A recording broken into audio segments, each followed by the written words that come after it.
जी जनाब, तो इसी वाले से शो में हमारे साथ बात करने के लिए मौजूद हैं डॉक्टर सिराज खानजादा साहब, जो कि MSN गवर्नमेंट हॉस्पिटल हैं। साथ में उनके यहाँ पे मौजूद हैं डॉक्टर यूसुफ लखतावाला, जो कि जनरल सर्जन हैं, फैमिली फिजिशियन भी हैं। हमारे साथ मौजूद हैं हमारी डॉक्टर आयशा, जो कि आप जानते हैं न्यूट्रिशनिस्ट भी हैं, और लाहौर से हमें ज्वाइन करी हैं डॉक्टर अफीफ़ा हाशमी, जो कि गायनेकोलॉजिस्ट भी हैं। सो इन 4 लोगों को मैं शो में खुश आमदीद कहती हूँ। और अब से थोड़ी देर बाद हमें डॉक्टर बतूल भी ज्वाइन कर लेंगी, डर्मेटोलॉजिस्ट है। तो आप सब लोगों को मैं अपने शो में खुश आमदीद कहती हूँ। मुझे ये सबसे पहले सवाल ये करना है, ये फूड एलर्जीज ये अभी आई हैं डॉक्टर आयशा, या ये पुरानी तो हमें इनका पता नहीं था? फूड एलर्जीज़ तो शुरू से ही हैं, क्योंकि ऑफ कोर्स ये जो भी चीज़ों के बारे में अब हम बात करेंगे और जो पूरी लिस्ट बताएंगे तो वो चीज़ें भी अज़ल से मौजूद। डॉक्टर बतूल ने भी मैं ज्वाइन। डॉक्टर बतूल अस्सलाम वालेकुम, आ जाइए जी। कैसी हैं आप? ठीक ठाक हैं? अल्हम्दुलिल्लाह। तो वो तमाम तर चीज़ें भी शुरू से ही मौजूद हैं। बात यह है कि उनका प्रॉपर डायग्नोसिस होना, और ये भी सोचना कि क्या ऐसा भी हो सकता है कि हम रोटी ना खा सकें। ये लोग इन चीज़ों को तसव्वुर नहीं करते, या ये कि मेरी तबीयत बिगड़ रही है या मेरे स्किन पे कोई एलर्जी हो रही है, तो किसी का ख्याल भी इस तरफ नहीं जाएगा मैंने शायद हो सकता है कि कोई क्रीम गलत लगा ली होगी, या कोई ऐसा काम कर लिया होगा जिसकी वजह से मुझे दाने निकल आए, या स्किन पे रैशेज हो गए, या मेरी वॉमिटिंग। लेकिन ये चीज़ कि जी मैं रोटी खाना या बहुत सारी ऐसी चीज़ें जो मुझे खाने से परहेज़ करनी चाहिए, तो अब जाके लोगों के अंदर अवेयरनेस भी आई है और हम बताते भी हैं। और फिर प्लस ये है कि ब्लड टेस्ट, इन सारी चीज़ों के साथ साथ डायग्नोसिस भी हो जाता है।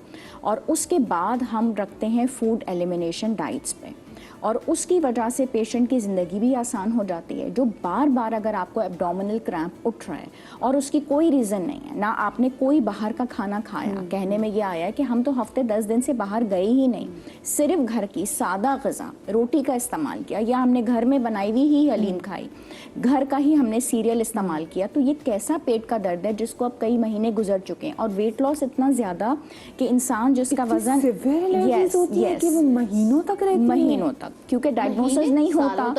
और प्लस लोग इसको वो नहीं करते कि जी हो सकता है क्या हो रहा है, बच्चा मेरा क्यों कमज़ोर हो रहा है, या बड़ा बंदा 70 kg से गिरते गिरते वज़न 40 kg पे भी चला जाता है, बिकॉज मैल न्यूट्रिशन हो जाती है, आपकी सारी चीज़ें एब्जॉर्ब नहीं हो रही हैं, तो मैल नरिश्ड हो जाते हैं। तो अब यह है कि अल्हम्दुलिल्लाह प्रॉपर डायग्नोसिस हो जाता है, और इसमें कोई और तरीक़ेकार नहीं है, आपको फूड एलिमिनेशन डाइट्स पे जाना ही होता है। और फूड एलिमिनेशन डाइट का मतलब होता है कि जो चीज़ जिससे आपको एलर्जी हो रही है आप उसको बिल्कुल कट ही कर दें, जस्ट ओमिट इट आउट, आप उसको निकाल दें। आपको निकालनी है मुझे वंस प्रूवन। अच्छा, वंस प्रूवन। मुझे ना देखें, एक बार मेरी दोस्त ने, मैं डॉक्टर तो आपको बताऊँगी, कॉलेज में थे और मेरी फ्रेंड ने वो घर से उबले अंडे लेकर आई, और वो बहुत खूबसूरत लड़की, बहुत उसकी खूबसूरत स्किन थी। उसने ना गर्म, जैसे हम भी उबले अंडों से ब्लैक कॉफ़ी पी लेते हैं, उसको वो सूट नहीं किए। उसने वो उबले हुए अंडे और उसने वो कॉफ़ी पिए, उसकी तबीयत ख़राब होना शुरू हुई है। और उसके बाद मेरी दोस्त आयशा की, उसके चेहरे की स्किन ऐसी जैसे मतलब वो खुद डर गई। वो इतनी खूबसूरत लड़की, और वो पूरा मुंह छुपा के 2 दिन तक वो कॉलेज आई, क्योंकि उसकी पूरी स्किन उतर रही थी। वो बहुत, उसकी शक्ल ही बदल गई थी, और हम पहचान नहीं पाए कि इसको क्या हुआ है। तो उबले हुए अंडे, कॉफ़ी, मैं रोज़ कॉफ़ी पीती हूँ, उबले हुए अंडे लोग खाते हैं, इनकी आपस में कोई लड़ाई ऐसी है जो कि स्किन पे आ सकती है? नहीं, ऐसी कोई लड़ाई नहीं है। बेसिकली होता ये है कि आपके अंदर चीज़ें बिल्डअप हो रही होती हैं, ठीक है। वो जो स्किन पील ऑफ हो रही थी, आपके जाकर उसने मैदे में कोई ऐसा इंटरेक्शन किया जिसकी वजह से विटामिन B12 जो होता है ना, वो तेज़ी से ख़त्म हो जाता है। अब वो पीछे बिल्डअप क्या है, वो 5 to 6 डेज़ का बिल्डअप है। अब इट्स नॉट नेसेसरी अंडे से हुआ, ठीक है, बट कॉफ़ी में क्योंकि कैफ़ीन होता है, बहुत सारी ऐसे फूड्स होते हैं जिनके साथ उसकी जो है मिलाप जो है ना वो बनता नहीं है, तो वो एलर्जी कराती है कॉफ़ी, ठीक है। अब वो 5 to 6 डेज़ में प्रीवियस क्या डाइट थी जिसकी वजह से विटामिन B12 इतनी तेज़ी से नीचे आया कि आपकी पीलिंग स्टार्ट हो जाती है स्किन की, ठीक है। तो आपको पीछे 1 हफ्ते की डाइट देखनी ज़रूरी होती है कि पिछले 1 वीक में क्या खाया था। इट इज़ नॉट अबाउट कि सिर्फ एग और कॉफ़ी की वजह से हुआ, पीछे बिल्डअप हो रही थी चीज़ें। लेकिन जैसे हम देखते हैं जब लोगों को जो पीनट से एलर्जी होती है, कैसे उनकी जो स्किन है वो उनके चेहरा कैसे फूलने लग जाता है, स्वेलन हो जाता है। बिल्कुल, मुझे है पीनट से एलर्जी, ठीक है, बहुत तेजी से स्वेलन होती है, बट यही है कि पीछे आपका बिल्डअप हो रहा होता है, फौरन के फौरन आपको पीनट से एलर्जी नहीं स्टार्ट होती। इसमें मैं एक ऐड करूं, मैंने जिस तरह कहा, एक चीज़ होती है एंटीजन एंटीबॉडी रिएक्शन, ठीक है ना, वो एक सबसे पहले एक बड़ी इंपॉर्टेंट चीज़ होती है। एक आपके बॉडी के अंदर कुछ एंटीबॉडीज बने हुए होते हैं। जैसे ही एंटीजन जो बाहर की जो फॉरेन बॉडी अंदर जाती है ना, तो वो छुपी वो तैयार बैठे होते हैं, वो आपका नेचुरल इम्यून रिस्पॉन्स होता है।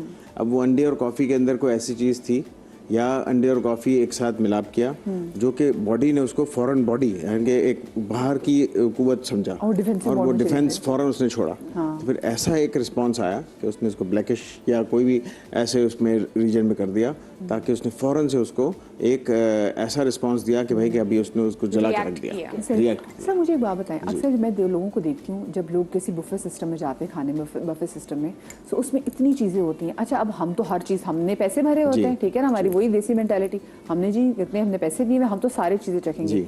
अच्छा, ये जो आपस में इतनी डिफरेंट चीज़ें जब चख लेते तो क्या आपस में डिफरेंट चीज़ों को चखने से भी आपको एलर्जी हो सकती है? मतलब हर सब्जी का, मतलब एक प्रॉन का मिजाज और है, मुर्गी का मिजाज और है, फिर आपने ड्राई जो है बीफ चिली बाइट्स ले ली उसका मिजाज, तो क्या ये भी मिलकर एलर्जी कर सकता है आपको? सब मिलकर नहीं करेंगे, वो डिपेंड करेगा कि आपका लक कैसा है।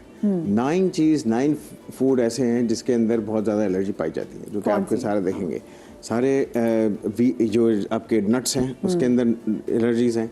फिश की बहुत आइटम्स में एलर्जीज हैं। नहीं, सब में नहीं है। पीनट है, पिस्ताशियो में है, सोया में है, ठीक है, इसके अंदर चीज़ों में है। फिर आपके फिश के अंदर बहुत ज़्यादा है, फिश शेल फिश के अंदर हैं, फिश के अंदर हैं और सी फूड आइटम्स में हैं। सर मुझे एक बात बताएं, आपने फिश की बात की तो वो जो लोगों के वो होता है कि बचपन में लोग हमेशा से मना करते आए कि जी मछली के बाद दूध नहीं पीना, वो एक बड़ा कंट्रोवर्शियल टॉपिक है। ठीक है, क्या वो भी है कि वो भी एलर्जी से होता है या नहीं? ये आज की मिथ को देखें, कुछ हमें मिथ्स को भी आज एड्रेस करना है। क्योंकि देखिए हम बचपन से, मैं यकीन माने अभी भी मछली खा लूँ ना, होती जरूर है, मैंने दूध पीना, मैंने कहा नहीं, एक खौफ बैठ गया, बल्कि दुनिया जहान बता चुकी है ऐसा नहीं होगा। जी। अच्छा, मैं इसमें थोड़ी सी बात ऐड करना चाहूँगा कि हमारी बॉडी के जो एलर्जीज हैं वो दो तरह से हैं। एक तो आपके पास आपका इम्यून रेस्पॉन्स आता है जिसके अंदर IgE है, जो एक हमारी बॉडी के अंदर मौजूद एक फौज है जो जब भी उसके लिए कोई एलर्जिन जिसके लिए वो स्पेसिफिक बनी हुई है आएगा तो उसके खिलाफ वो लड़ाई करना शुरू कर देगी। ये तो इम्यून रिस्पांस के थ्रू है। एक अलग से हमारा दूसरा भी सिस्टम है, ये इमीडिएट होता है, वो डिलेड होता है, उसकी वजह से भी हो सकती है एलर्जी, वो डिलेड होती है। अच्छा, ये जो इम्यून वाला है ये इस तरह ख़तरनाक है, ये एनाफाइलेक्सिस करवाता है, जान ले लेता है। मैं छोटी सी एक बात करूं कि हमारे पड़ोसी मुल्क के एक बहुत बड़ी फिल्म स्टार हीरो, उनके हस्बैंड कुछ अर्सा पहले शहद की मक्खी के काटने की वजह से ड्यूरिंग वो अपने जो स्विमिंग पूल पर उनकी डेथ हो गई। सोचिए, कभी सुना नहीं था इंसान की ऐसे मौत भी हो सकती है। ठीक है, तो अब इसके अंदर ये समझने की बात है कि हमारी बॉडी के अंदर पहले से मौजूद एक इम्यूनोग्लोबुलिन मौजूद है जो स्पेसिफिक है फॉर अंडा, फॉर आपके नट्स के अंदर, जिस तरह आपका वॉलनट्स हो गए, जिसके अंदर आपका पीनट्स तो अलग से कर रहे हैं, हम पहले ट्री नट की बात कर रहे हैं। ट्री नट के अंदर आपके वॉलनट्स हो गए, आपके आलमंड हो गया, ठीक है। तो आलमंड भी आलमंड भी कराता है। तो आपका ये भी होता है, ये 90% ऑफ जो है इसमें फिश के अंदर दोनों शेलफिश भी आ जाती है और वो भी आती है। अगर किसको शेलफिश से हो रही है यानी झींगे प्रॉन से हो रही है तो बहुत चांसेस हैं कि उसको क्रैब से भी होगी, उसको लॉबस्टर से भी होगी। अच्छा, लॉबस्टर से भी। अच्छा सर, वो मैं चाह रही हूँ जो आप मुझे लिस्ट बता रहे थे वो कंप्लीट कर दे ताकि वो लेदर से। आपने बोला कि पहले आपने कहा पीनट से एनर्जी है, सोया से एनर्जी होती है लोगों को, और पिस्ताशियो से एनर्जी होती है। फिर आपने फिश का नाम लिया कि फिश से एनर्जी होती है। जी, फिर और साथ में लॉबस्टर बताया, लॉबस्टर, झींगे जैसे प्रॉन्स बताया। ये सारे ये जो है सी के आइटम्स जो है इसमें से दे कैन जनरेट। सर दूध से भी एनर्जी जो है, और अंडे से भी एनर्जी है, शरीर आटे से एलर्जी है। आटा जिसपे स्पेसिफिक डिजीज आता है जो कि हम सीलिएक डिजीज कहते हैं इसको। अच्छा, मैं यहाँ पे एक चीज़ ऐड करना चाहूँगा। हमारे यहाँ पर एक इंटॉलरेंस है, दूसरा एलर्जी है। इंटॉलरेंस हमारी बॉडी के अंदर उस ख़ास चीज़ को डाइजेस्ट करने के लिए एंजाइम नहीं है या उसको प्रोसेस करने के लिए हमारे पास वो सिस्टम नहीं है। फॉर एग्जांपल, बच्चा पैदा होता है, आप वो मदर उसको फीड कराती है और उसको मोशन हो जाता है, तो इसको लैक्टोज इंटॉलरेंस कहते हैं, ये एलर्जी नहीं है। उसको उसके जो दूध के अंदर कुदरती मीठा है उसको एब्जॉर्ब करने के लिए या उसको डाइजेस्ट करने के लिए हमारे मैदे के अंदर या आंतों के अंदर जो डाइजेस्टिव सिस्टम है उसके अंदर वो वाले एंजाइम्स नहीं जो उसको डाइजेस्ट कर सकें, तो ये इंटॉलरेंस है। एक है एलर्जी, एलर्जी डिफरेंट थिंग है और इंटॉलरेंस अलग चीज़ है। लेकिन आज हम एलर्जीज के वाले से बात करेंगे। मैं डॉक्टर अफीफ़ा को भी शामिल गुफ्तगू करूंगी, क्योंकि जैसे अभी डॉक्टर साहब ने बात की कि बच्चे को अफीफ़ा, जैसे बच्चे को पहले दूध पिलाते हैं, बच्चा मोशन कर देता है। एक चीज़, बच्चे को जो घुट्टी जो है वो दी जाती है। अब डॉक्टर्स कहते हैं, जो चाइल्ड स्पेशलिस्ट है वो कहते हैं जी आपने बच्चे को 1 साल तक शहद नहीं चटाना। हमने कहा 1 साल तक शहद नहीं चटाना, लेकिन जो बच्चा पैदा होता है उसको जो घर का बड़ा बुजुर्ग जिसे घुट्टी देनी थी वो तो चटाता ही शहद है। तो क्या उससे बच्चे को कोई एलर्जी हो सकती है? क्या वो बच्चे के लिए खतरनाक साबित हो सकती है? बिल्कुल बिल्कुल, thank you Matiha for asking me. लेकिन देखो, जब बच्चा होता है वो बहुत छोटा होता है, देखने में हमें वो छोटा लग रहा होता है। दिस इज़ नॉट दैट कि हमें वो देखने में छोटा लग रहा है, उसका हर चीज़, उसका इम्यून सिस्टम, उसका गट सिस्टम, सब कुछ बहुत छोटा होता है। और जो एंजाइम्स, ऐसे मवाद होते हैं जिन्होंने एब्जॉर्ब करना होता है खाने को, वो उसके अंदर प्रॉपर्ली डेवलप्ड नहीं हुए होते। तो इस सिचुएशन के अंदर जब हम उसको गुट्टी देते हैं, एक शहद जो बिल्कुल रॉ चीज़ है, ना ही वो स्टेरिलाइज्ड है, इट्स फुल ऑफ जर्म्स, पता नहीं क्या क्या है उसमें, तो जब वो उसके गट में जाता है, that can be a cause of allergy. बहुत सिवियर एलर्जी हो सकती है बच्चे को, and it could be very fatal for this child. तो इट्स बेटर कि आप अवॉइड करो। माँ का दूध is the best thing that you can use. गुट्टी के लिए आप उसको इस्तेमाल कर सकते हो। तो शहद लेना, this could be very bad for the child. माँ का जी, आप जी शहद के लिए जिस तरह इन्होंने कहा कि बोर्डिंग होता है, इसमें जरासीम होते हैं, ये होता है कि एलर्जी कॉज करता है। शायद एलर्जी मेरे ख्याल में कॉज नहीं करता है। इसमें एक जो चीज़ इंपॉर्टेंट है वो ये कि शहद के अंदर ये कहा जाता है कि बॉट्यूलिज्म के जरासीम होते हैं, तो शहद जो है वो बॉट्यूलिज्म कॉज कर सकता है बच्चों में। अच्छा, वो इसलिए बॉट्यूलिज्म एक बीमारी होती है जिससे टॉक्सिन होता है, जिससे पैरालिसिस के चांस होते हैं। ओह माय गॉड, ठीक है ना, बॉट्यूलिज्म। तो इसीलिए शहद नहीं दिया जाता। तो आप घुट्टी देना चाहते हैं अगर, तो थोड़ी सी खजूर दें रादर देन जो है वो शहद, वो भी इतना कि ज़रा मीठा लगे उसको, हल्का सा, बिल्कुल बस एक जो आपने सुन्नत पूरी की या कुछ किया। अदरवाइज आप जो है वो माँ का दूध ही, जिस तरह मैडम ने कहा, वो पूरी करेंगे। शहद इसलिए नहीं दिया जाता कि उसके अंदर जो है वो बोटॉक्स के, जिससे आप बोटॉक्स करवाती हैं वही बॉटूलिज्म। सर मैंने भी कराया नहीं है, कराऊंगी आगे लोगों के जरूरत पड़ेगी। मैं कह रहा हूं मगर ये हमें फुप्पो को समझाना होगा, क्योंकि फुप्पो ही शहद लेके आती हैं, खाला तो समझ जाएंगे। अच्छा ओके। वैसे मुझे नहीं पता था कि शहद को, क्योंकि अब वो बाकी बुजुर्ग हमें बहुत से देख रहे हैं, वो कहेंगे लो हमने तो अपने बच्चों को जो शहद सिखाया है। क्योंकि देखिए पहले जमाने में तो बच्चों को आंखों में सुरमा भी डालते थे, और वो सुरमा जो है वो चले खालिस होता था, वो चांदी की उसमें। जी जी जी अफीफा, अब बिल्कुल माएँ हमें कहती हैं कि हमारे बच्चे को सबक याद नहीं होता। क्या कभी किसी ने सोचा कि उन्हें सबक याद नहीं होता? दिस इज़ बिकॉज कि आप ये सारी चीज़ें बचपन में देख चुके हो। उनका सारा इम्यून सिस्टम, उनके जिस्म में जितनी थिंग्स थी जिन्होंने उनको बचाना था, आपने माँ के दूध की जगह सारी ये चीज़ें उनको शुरू में दे दी हैं। तो अब उसकी बॉडी आपको रिएक्ट करके दिखा रही है। आप कहते हो कि हमारा बच्चा जो है वो दूसरे बच्चों से क्लास में पीछे रह जाता है। This is because all of these things they jumble up together, और इस तरह का आपको रिजल्ट्स देखने को मिलते हैं। तो इट्स बेटर कि आप इसको अवॉइड करो। एक बात करना चाहूँ, अब जैसे ठीक है अब माँ की दूध, लेकिन बहुत सारी माएँ जिनको अगर फीड नहीं आता, फर्ज कीजिए, क्योंकि देखिए हम बैठे हुए, तो मैं सिर्फ एक पार्टी के वाले से बात नहीं, मैं तो सबके वाले से बात करूंगी। मैंने तो वो निकम्मे बच्चे भी देखे जिन्होंने माँ का दूध 2.5 साल भी पिया हुआ है। तो डैट डज नॉट मीन कि जिन्होंने माँ का दूध पिया है, जिन्होंने फॉर्मूला पिया है, तो उनकी इस पे कोई फर्क पड़ सकता है। और मैंने जैसे लोग कहते हैं जो माँ का दूध नहीं पिएगा बच्चा बीमार पड़ेगा, मैंने देखा है वो बच्चे जो माँ की फीड पे होते हैं वो बीमार रह रहे होते हैं। तो ये भी उसमें देखें, उसमें सर्टेन फैक्टर्स आते हैं। देखिए अगर माँ जो है उसकी इम्यूनिटी जो है वो इतनी कम है कि अगर 7 या 8 पे है, तो डेफिनेटली मदर मिल्क में तो कुछ भी नहीं आ रहा। ठीक है, आपको विटामिन की इटसेल्फ कम है, मैलन्यूट्रिशन ऑलरेडी माँ है।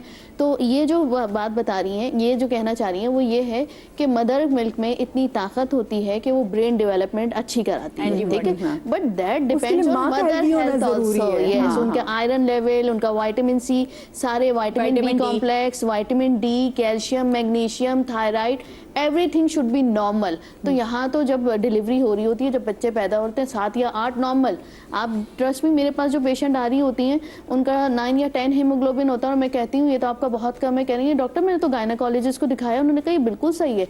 तो हमारे यहाँ नॉर्म हो गया है कि हम 9-10 को भी सही कहते हैं। तो आप ये इमेजिन करें कि लो किस लेवल पे जा रहे हैं। यू गेट इट कि 9-10 को हमने अगर आप नॉर्मल कहना कंसीडर कर रहे हैं तो फिर लो में, हाँ। बिल्कुल। तो ये डिपेंड करता है माँ की हेल्थ पर। बेसिक फूड से ही डिप्राइव किया हुआ होता है ना, उसको तो प्रॉपर डाइट प्लान ही नहीं दिया होता, तो जब उसके अपने अंदर, और हमारे यहाँ ये कॉन्सेप्ट ही नहीं है कि जी गायनाकोलॉजिस्ट उसको डाइट न्यूट्रिशनिस्ट के पास भेजें। हाँ, मुझे ब्रेक पे जाना, लेकिन मुझे लगता है फूड एलर्जी भी एक काइंड ऑफ एक लग्जरी की जहाँ पर आपके पास चीज़ों खाने की ऑप्शन है पर आपको allergy and you can not eat it. Exactly. ठीक है, एक छोटी सी ब्रेक के बाद वापस आते हैं जी, और बच्चों को बहुत सी चीज़ों में फूड एलर्जीज और फूड एलर्जीज की अलामात क्या होती हैं इस हवाले से बात करेंगे, कहीं मत जाइएगा।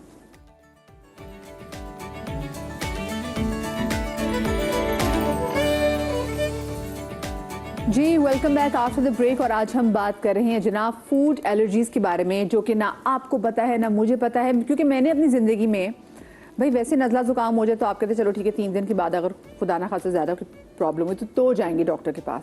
तो ये फूड एलर्जीज जो कि आपको सिर्फ आप महसूस कर सकते हैं, आप उसकी तकलीफ से गुजर सकते हैं और आपके चेहरे पे भी वो आ सकता है, अगले बंदे को तो फील नहीं हो रही ना।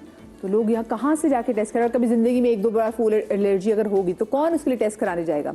तो अलामात ज़रा डॉक्टर से हम जानने की कोशिश करेंगे कि उसकी अलामात क्या हैं। अगर मैं फूड एलर्जी के हवाले से बात करूँ तो मैं आप सबसे जानना चाहूँगी। इसमें यह है कि अलामात मुख्तलिफ़ किस्मों के होते हैं। सबसे ज़्यादातर जो मेरे पास जो आते हैं रिलेटेड, उसमें वेट लॉस के साथ आते हैं, साथ में ये कि कोई भी खाना डाइजेस्ट नहीं हो वेट पा लॉस रहा। तो अच्छी बात नहीं वैसे। वेट लॉस अच्छी बात है, लेकिन ये बहुत ज़्यादा है, लोग नहीं, इसलिए क्योंकि बार बार स्टूल पास कर रहे हैं ना, बार बार पेट ख़राब हो रहा है। फिर उसमें जब हीमोग्लोबिन वगैरह कराते हैं वो भी कम आता है, इसके साइड इफ़ेक्ट्स में जाते हैं, क्योंकि चीज़ें तो एब्जॉर्ब ही नहीं हो रही ना आप। तो उसमें यह है कि वेट लॉस भी हो गया, साथ में पेट में दर्द की, एब्डोमिनल डिस्कम्फर्ट की बहुत ज़्यादा प्रॉब्लम है, और स्किन के जो प्रॉब्लम्स हैं वो तो हैं ही। तो इसमें फिर ये चीज़ जो हम पूछ रहे होते हैं पेशेंट से, तो फूड हिस्ट्री बहुत इंपॉर्टेंट होती है कि ये आपको कब से है, क्या खाने से है, तो पेशेंट्स को पता नहीं चलता। द रीज़न बीइंग कि रोटी जो है वो हमारी स्टेपल फूड में आता है और हर घर में रोटी बन भी रही होती है और सब खा भी रहे होते हैं, लेकिन हमारे पास फिर गैस्ट्रोएंट्रोलॉजिस्ट ज़्यादातर रेफ़र करते हैं कि आप जाके न्यूट्रिशनिस्ट को दिखाइए और आपको ग्लूटेन एलर्जी है या सेलिक डिजीज है, और आप अच्छा सा डाइट प्लान बनवाइए। तो ये डायग्नोसिस इस तरीके से होता है। पेट से होता है, इसके ब्लड टेस्ट भी होते हैं, IgA एंटीबॉडीज़, IgE एंटीबॉडीज़, इनके लेवल्स बढ़े हुए होंगे। कुछ जगहों पे स्किन प्रिक टेस्ट भी किया जाता है, ब्लड टेस्ट भी होते हैं। तो 3-4 तरीक़ेकार हैं, लेकिन जब तक ये प्रूव ना हो जाए कि ग्लूटेन एलर्जी है, आपने वो चीज़ बंद नहीं करनी होती। द रीज़न बीइंग कि बिलफर्ज ये एक अंदाज़ा है कि आपको रोटी से हो रहा है, मेरे पेट में दर्द हो रहा है, या दूध से हो रहा है, तो पहले टेस्ट हो जाए, क्योंकि आप पहले वो चीज़ बंद कर देंगे तो फिर फॉल्स पॉजिटिव या नेगेटिव टेस्ट आते हैं। वो चीज़ हम खिलवाते रहते हैं, जो भी है, जब इतने अरसे खा लिए तो जब तक टेस्ट हो जाए आप खा लें। उस टेस्ट में आ गया कि सीलिक डिजीज़ या ग्लूटेन डिजीज़ इज़ पॉजिटिव, फिर हम उसको कम्प्लीटली एलिमिनेट करते हैं लाइफ लॉन्ग।